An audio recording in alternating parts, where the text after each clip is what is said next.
Kamala Harris is the big headliner today. A former presidential candidate, a political rival of Joe Biden, now his running mate, an outspoken critic of Donald Trump, a woman of color, an American with Indian and Jamaican roots who has strongly spoken against the government of India and its ministers. Kamala Harris is the biggest newsmaker of the US presidential election today, months after she dropped out of it. That's because she's back in the race. She's joining hands with her toughest opponent, Joe Biden. She will be the vice presidential nominee for the Democrats. Joe Biden has picked her as his running mate.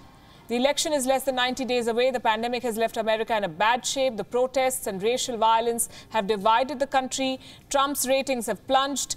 It's a make or break moment for the Democrats.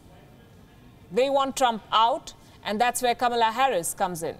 Her entry has created quite a stir. Her nomination as a vice presidential candidate gives the Democrats a fighting chance, some say. At 55, Kamala Harris is the first woman, person of color, Indian, Jamaican, American, vice presidential choice. She ticks all the 4 boxes. It's a smart choice, you have to say, that the Democrats have made. Until last year, Kamala Harris was a favorite in the presidential race. She was an outspoken critic of Donald Trump. Her performance during the debates was stellar. Her videos went viral across the world. In fact, Harris unsettled Biden on several occasions, especially on the issue of race. But she could not keep her campaign going because she ran out of funds. The campaign ran out of funds. Now she's back, reportedly with a recommendation from former President Barack Obama. Joe Biden has buried the hatchet, picked Harris, and decided to target a common enemy, that's Donald Trump.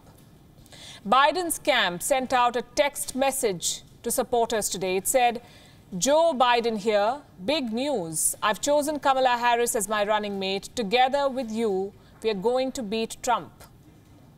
So why Kamala Harris? 1, she's a safe choice, a reliable Democrat. 2, she's seasoned. She comes with strong experience in domestic policy. 3, she's a woman. And 4, she's colored. Harris could pull the Indian American vote bank, or so Biden hopes.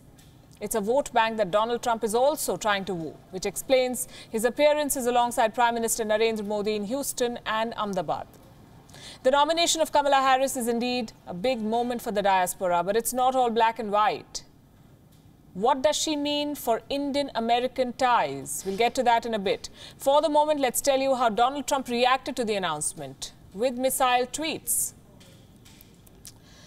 He posted this video labeling Harris as the radical left. Then he said something similar at a press conference at the White House. It surprised me. She was probably nastier than even Pocahontas to Joe Biden. She was very disrespectful to Joe Biden. And it's hard to pick somebody that's that disrespectful. When she said things during the debates, during the Democrat primary debates, that were horrible about Sleepy Joe, and I would think that he wouldn't have picked her. Trump's Vice President Mike Pence welcomed Harris to the race. He said he looks forward to facing her in October. The debate of the vice presidential candidates will be held in Salt Lake City.